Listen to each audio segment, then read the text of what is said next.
This is not a story about getting revenge. This is a story about a teen boy who rebuilt himself quietly, in the mountains, before the world finally noticed. Once upon a time, in a peaceful American mountain town where pine trees touched, the sky and mornings smelled like cold air and fresh earth, there lived a teenage boy named Noah. Noah was 16, tall, soft-faced, and always tired. He wasn't a bad kid, but he was careless with time. He slept late, skipped practice, avoided hard work, and always promised himself he would start tomorrow. The mountains around him were beautiful and strong, but Noah felt weak inside. While other teens chased goals, Noah chased comfort. His parents worried, his teachers sighed, and his classmates already had a label for him: lazy. School wasn't cruel to Noah because he was different. It was cruel because he became predictable. He failed quizzes because he never studied.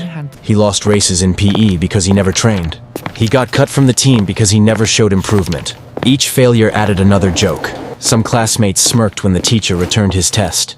Others whispered when he walked into class late. He never tries, they said. He's going nowhere. And the worst part was, Noah couldn't even argue back because deep down he feared they were right. So he laughed along sometimes, pretending it didn't hurt, even though every laugh felt like a small punch to his pride. At home, Noah's room looked like his mindset. Messy, unfinished, full of things started and never completed.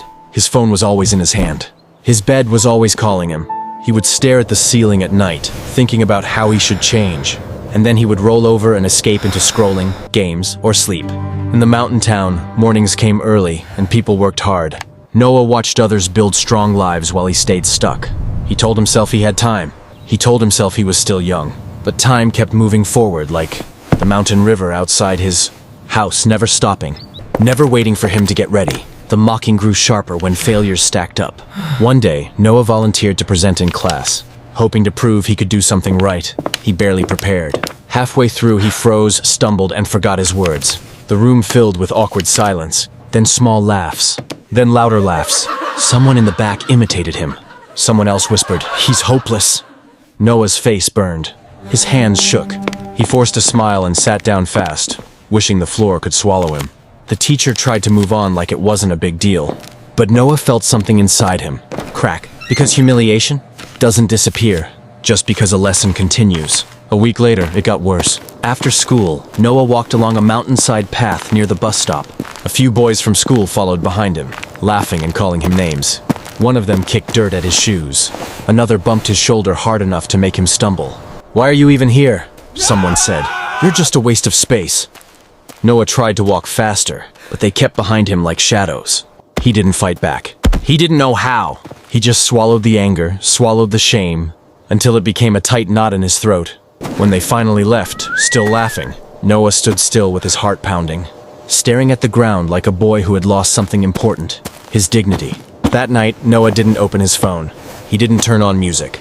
He didn't distract himself. He walked out behind his house where the trees were tall and the wind sounded like whispers. Then he sat on a cold rock and finally broke.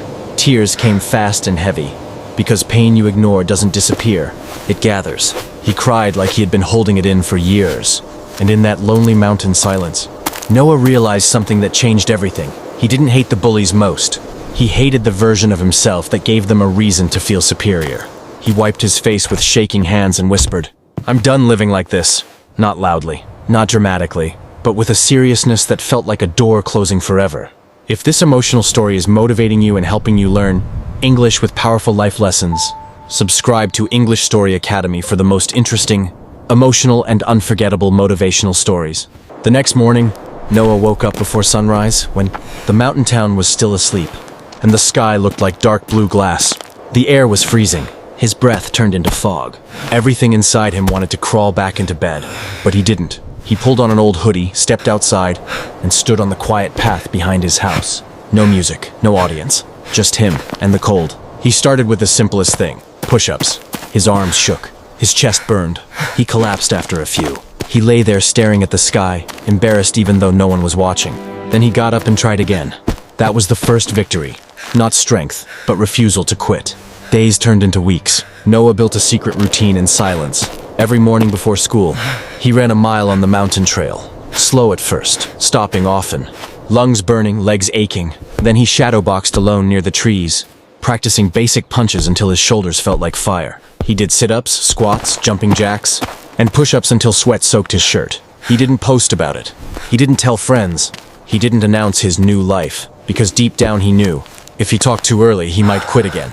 So he stayed quiet and let discipline become his language. At school, nothing changed immediately. People still saw the old Noah. Some still mocked him. Some still assumed he was the same. But Noah began to walk differently. Shoulders straighter, eyes calmer. When someone laughed, Noah didn't react. He wasn't arrogant. He was focused. His grades slowly improved too, because he began treating studying like training. A little every day.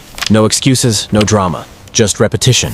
His failures didn't destroy him anymore. They became information. His tiredness didn't control him anymore. It became something he trained through. And the scariest part? He started liking the pain, because pain meant progress. One morning, while doing push-ups in the cold, Noah heard birds calling as the first sunlight touched the mountains. Something hit him in that moment. He wasn't building a body only, he was building a mind. The boy who used to run from effort was now chasing it before sunrise. Slowly, people began to notice. A teacher paused when Noah answered confidently in class. A classmate stared when Noah ran the mile in PE without stopping. Someone whispered, "Is that Noah?" The same people who once laughed now watched with confusion. But Noah didn't chase their attention. He kept training in silence because he understood. Respect that comes from results is stronger than respect begged for with words. As months passed, Noah's change became impossible to ignore. His body looked stronger. His face looked sharper. His eyes looked steady. Some students started speaking to him differently, more carefully, more respectfully. A few even tried to befriend him, acting like they had always liked him. Noah didn't become rude. He didn't become bitter. He simply became selective. He smiled politely, but he didn't give everyone access to him. The mountains had taught him something. The strongest things grow quietly. Trees don't announce they are growing. They just rise. And Noah rose the same way, slowly, silently, and steadily. One evening, Noah stood on the mountain trail where he had once been humiliated. The sunset painted the sky gold and red, and the wind moved through the pines like a song.